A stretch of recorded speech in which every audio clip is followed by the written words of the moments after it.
This is the last session. And it's going to be a bit of a heavier topic, so I'm starting off with a little bit of energy just to brace you a little bit. But it's going to be great. I think it's going to be really helpful. It's going to challenge your thinking, so really pay attention. I believe that this message has the potential to really change the trajectory of your life. And I'm really excited to share it with you. And really, I've entitled it, If God's Good, Then Why Do I Feel Despair? If God's good, why do I feel despair? And let me just tell you a little bit of something just very quick. If you're somebody here that's been wrestling with this for a long time, more than several months, I just really want to encourage you to reach out to somebody. Even if it hasn't been several months, reach out to somebody. But if it's persisted for a long period of time, make sure you tell your parents, you tell a pastor, you tell somebody that you trust and that you love, and they're going to help you to get the help that you need. And it is okay to ask for help. We all ask for help. Like I said, I'm Canadian, and my background, I'm half, my mom's Canadian, my dad's from Guyana, Caribbean. Is there any Caribbean people here? Let's go. Anyway, sorry, I'll just simmer down, Alonzo. Yeah, and it's just such an awesome privilege to be here. I wasn't always a Christian. I actually became a Christian when I was 21. I'm 34 right now. I know I don't look it, but I am 34, OG status. And I became a Christian when I was 21 years old. My parents, maybe some of you resonate with this. I had a great upbringing until I was about 12 years old. My parents got divorced, and it shattered our home. And I started using in order to really help fight the despair in my own life. I started smoking, drinking, smoking weed, going to parties, living that sort of lifestyle at the age of 12. And then as I went through high school, it just got progressively worse. By the end of high school, I was an opiates addict. So that's a derivative of heroin. It's Oxycontins, Percocets, morphine. And I was so addicted to this stuff that I would have to snort it in the morning just to be a functional human being. And so a couple of years after high school, I'd been kicked out of my mom's house, kicked out of my dad's house, living in a rough part of the city where I'm from in Canada. And I opened up a hip-hop clothing store with a group of dudes. And I really loved business, and I was really addicted to drugs, so I needed the money. But these dudes were doing it as a front for selling crack cocaine. And so we're selling clothes, but they're selling something else. And I'm just so crippled by addiction, I'm stuck in this situation. And it was after a night at a reggae club that my life completely changed. I went home to a friend's house. We had been doing cocaine and all sorts of things all night long. And he had a drug-induced schizophrenic episode, which means that he was hearing these voices because we had taken such a mixture of drugs. And as he was hearing these voices told him to chop my head off. And so he grabbed a blade and proceeded to try. And I was laid out on a couch just like this, about 4 a.m. I was passed out. And he took this blade and swung. I'm telling you, by God's grace, it was a miracle. By God's grace, the blade landed on the bone in the back of my head right here. I woke up from my sleep, as you probably would too, if you had something like that. And then he swung again. He hit me one more time, but I managed to get him off me. I got to the hospital. He hit me so hard in the head that I bled internally in my brain for 3 days in the hospital. And this was why I think this was such a moment of grace in my life. Zoe needed a wake-up call. And I sat in that bed, sobering up, figuring out, hey, man, it doesn't take a university education to know that my life was not going down a very good path. And that's when my sister invited me to church. And I heard about Jesus for the very first time and how he rescues and loves and redeems and forgives and heals. And I was so absorbed, so enamored by this person, Jesus, that after several months of going there, I raised my hand. When the pastor, he had given this altar call, they called it. I had no idea what that meant.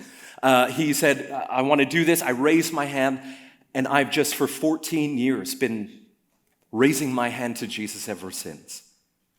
Jesus is just amazing. And that's who I'm going to present to you today. Okay, so I'm going to ask the first slide to get put up. Shout out if you know what this body of water is called.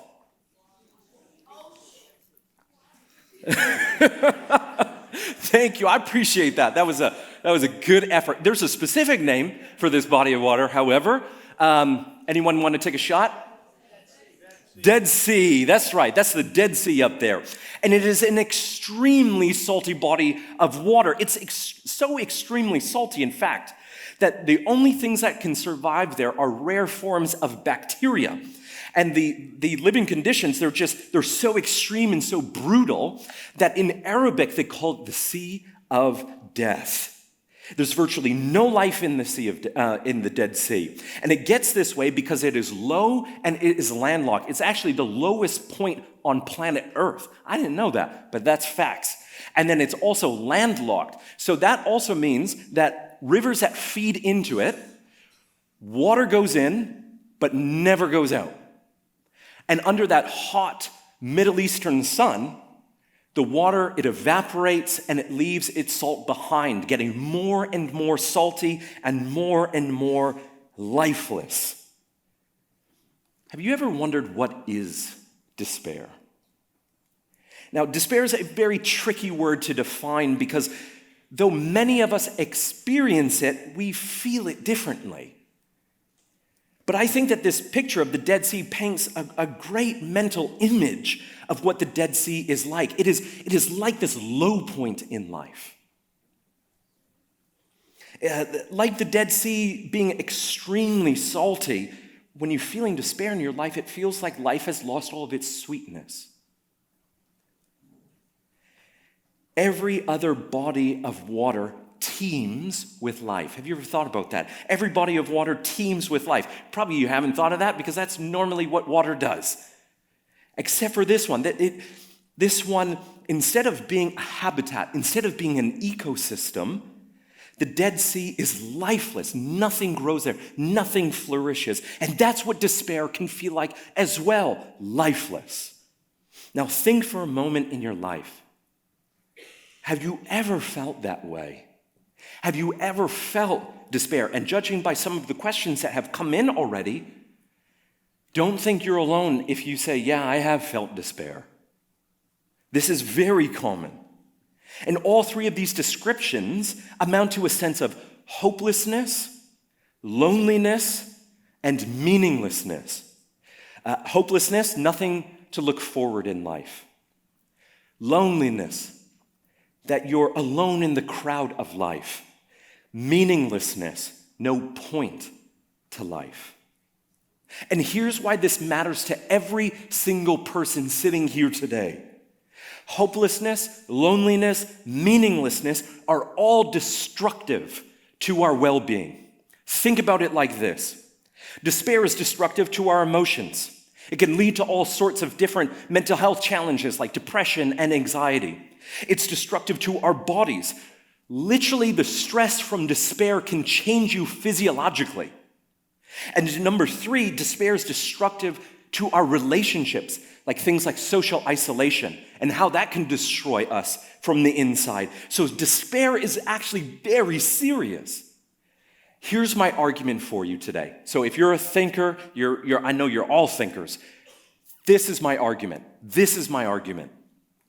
If experiencing hopelessness and loneliness and meaninglessness is destructive to our emotions, our body, and our relationships, then wouldn't you say that we must be built for the opposite of those things? I'm going to say it one more time. If experiencing hopelessness, loneliness, and meaninglessness is destructive to our emotions, our body, our relationships, then wouldn't you say that we are built for experiencing the opposite? And if that's true, then we're built for experiencing hope, belonging, and meaning. That's my argument. Now, our culture realizes this.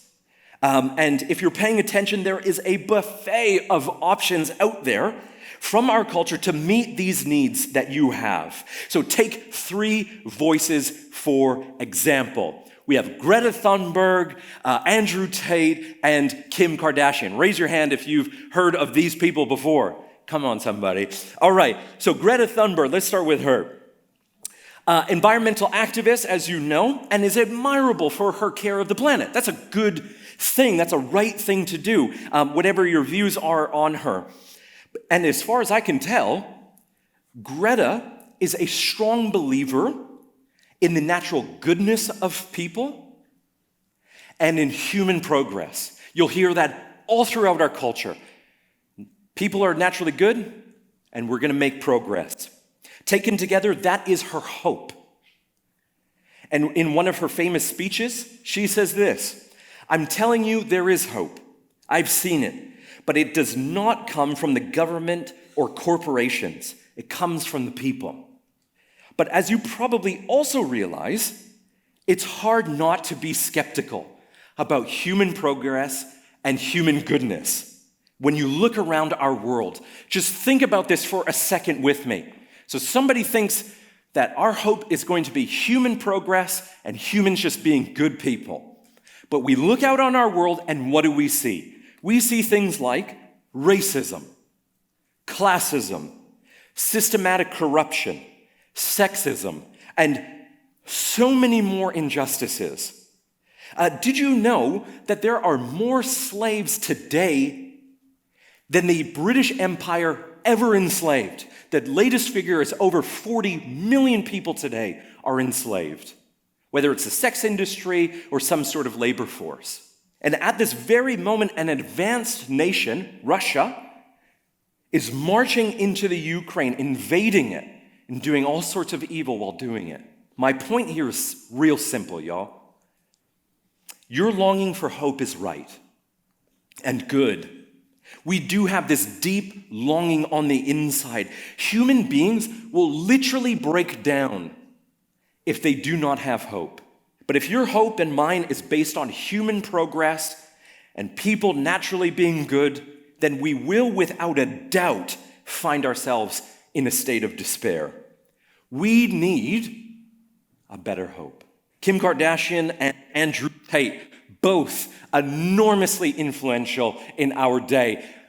They literally have billions of views between them on TikTok and Insta. They're so influential on all of our thinking. And Kim and Tate both communicate how often we try to find things like belonging and meaning in our cultural moment. So even though I think Tate promotes a very toxic lifestyle, especially his degrading views towards women and girls, it's not okay. But both of them embody these ideas, these feelings, these emotions in the following. You'll recognize these little narratives. If I was only an influencer then. Remember, we're thinking about belonging and meaning. If I was only an influencer then. Or if I could only achieve then. If I could only make so much money then. If I only looked like. You have to pay attention to the beliefs that these narratives are creating in all of our thinking. Our culture tells us that influence, achievement, money, success, looks can satisfy these deep longings that we all have. And then they'll say things like, man, if I'm only successful, you'll notice it in your own thinking. Man, I'd be happy if I was just this successful. Or people would just like me if I just looked like this, if I could just achieve this sort of look. Then I would be happy.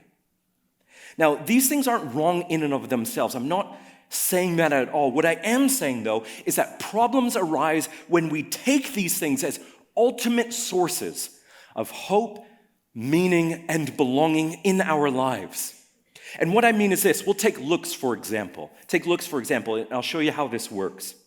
If a sense of belonging, so friends, being liked, connections, that sort of thing, and meaning, which means that you feel like you're valuable and worthwhile. So if a sense of belonging and meaning comes from looks, then what will happen if you don't think you're an attractive human being? It will be a never-ending cycle of self-hatred fueled by unrealistic expectations of beauty by our culture. And we all know that that's real talk. And even if someone does possess some level of good looks, then you have to realize what the obvious problem is. If you're grounding your meaning and sense of belonging in your looks, the obvious problem is that you will not always be that good looking. They will fade. And life will become one desperate attempt to hold on to looks for one more day. And influence, achievement, money are no better as ultimate sources for belonging and meaning. Raise your hand if you know the name Marcus Persson. Raise your hand if you know this. Raise your hand if you've heard of Minecraft. Okay, that's the dude that designed it. He sold it to Microsoft for $2.5 billion. And after, he tweets, quote, that he never felt more isolated after selling his game. Here's my argument, and I'm gonna challenge you a bit, so brace yourself. I'm Canadian, so if that level of success, listen to me real closely here. If that level of success and fame and fortune can't satisfy the creator of Minecraft, why on earth do you think you would be the exception to the rule? You need hope and belonging and meaning, but these things don't work. They can't work. Do you guys know the rapper Juice WRLD? Raise your hand if you know Juice WRLD. My people. Juice WRLD, the late R.I.P. He very sadly passed away in 2019 from a drug overdose, and since his death, a lot of his music has been released and is just brutally honest about the struggles, the personal struggles that Juice WRLD faced while he was on the grind. And in 2022, so some of you guys will recognize this song, he released a song called In My Head. Raise your hand if you know that song, In My Head. Yeah, man, that's a deep track. He says this in it: fill my lungs with ganja when they fill my brain with drama. From my past, I have all this trauma. Getting cash, hope the racks solve my problems. But it don't work. No, it won't work out. But it don't work. No, it won't work out. Yeah, it don't work. Now the pain's worse. Yeah, it's gonna hurt. Hope it all works out. Because I've been hurt. Had a hole first in my chest. It made my life lifeless. Like God, how could that happen? Losing my traction. I'm stuck in my head too much. I'm stuck in my head. I'm trapped. I can't run. I'm in my head. Juice WRLD is clearly communicating a cry for help. Can you see the hopelessness? Look at the lyrics. Can you see the hopelessness in getting cash, hope the racks solve my problems, but it don't work? No, it won't work. Now the pain's worse. Do you hear the loneliness in I'm stuck in my head too much? I'm trapped. I can't run. Or do you sense the meaninglessness in my life is lifeless? In influence, achievement, money, looks, they just can't satisfy you. You're too deep. You're too complex. We all need a better source of hope and belonging and meaning to remedy our sense of despair. Now the question, if God is good, then why do I feel despair, is an interesting one. Think with me here. Already we've looked at why so many in our culture experience despair, but we can also look at this question from some other angles. So for example, you might be wondering, if I feel despair, does that mean that God doesn't exist? I'm not sure about that. If we accepted that idea, would feeling happiness be evidence for God's existence? And that doesn't seem right either. Our emotional states, though very real and important, seem to have very little to do with whether God exists or not. And I understand that when we feel despair, it can feel like God is not real. I feel you. I want to keep it 100 with you. I feel that. But may I suggest that rather than God not existing, maybe you've missed him. And that's okay. We can fix that today. So perhaps a better question to land tonight is, if I feel despair, does God respond to the questions of hope and belonging and meaning better than our culture does? And I think he does. Christians believe that Jesus Christ is God and believe that ultimate hope, belonging, and meaning are grounded in God himself. And Culture's sources of these things, they're so fragile and they will crush you. Like the looks example, that will crush you in life, and it's fragile. Anything can happen whenever. You could be popular one day. Think about it like this. You could be popular one day and friendless the next. You could be wealthy one day. You could be bankrupt the next. You can work for a better tomorrow just to have a dictator roll in and declare war. And all of it can lead to despair. On the other hand, rooting your hope and your belonging and meaning in God is far more durable and far more satisfying. It's durable, it's bulletproof, because it's transcendent. It's beyond the physical universe and can withstand that which life will throw at you, mainly suffering and disappointment. And it's more satisfying, at least for the following reason.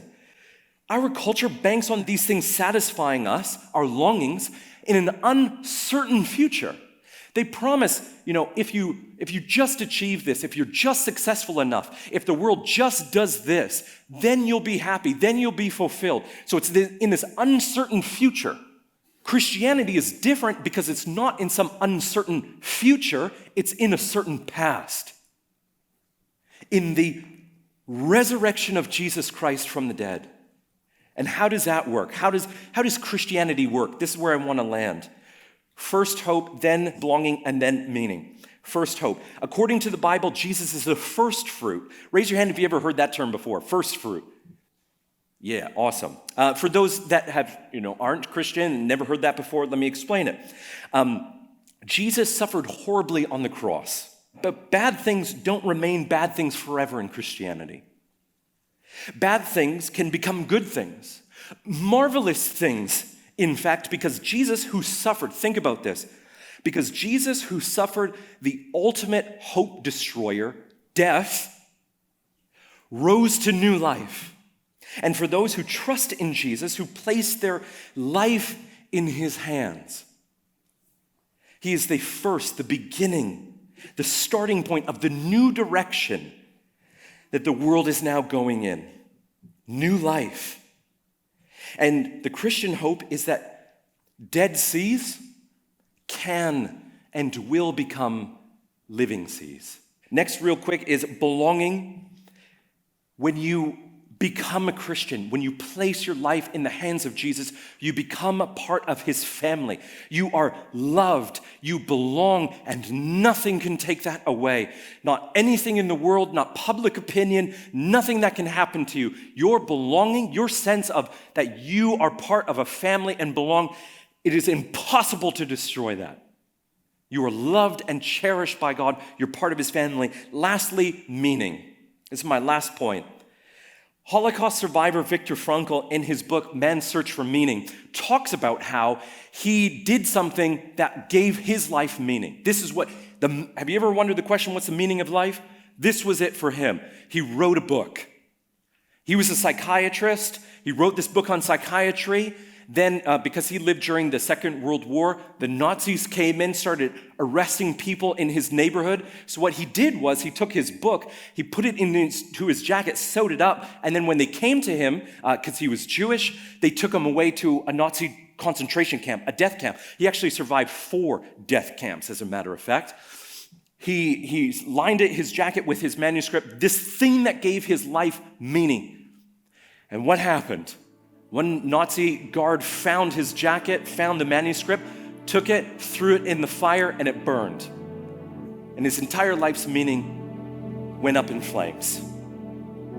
Listen to me very closely, you guys. This can happen to any one of us. So Jesus offers you a better meaning, a meaning that is grounded in what he did for you. Out of love, he gave up his life on the cross, rose to new life, and your meaning in life is now rooted in him, and nothing can affect that. So I think Christianity offers a better sense of hope, a better sense of belonging, a better sense of meaning, and we need those 3 things to remedy our despair.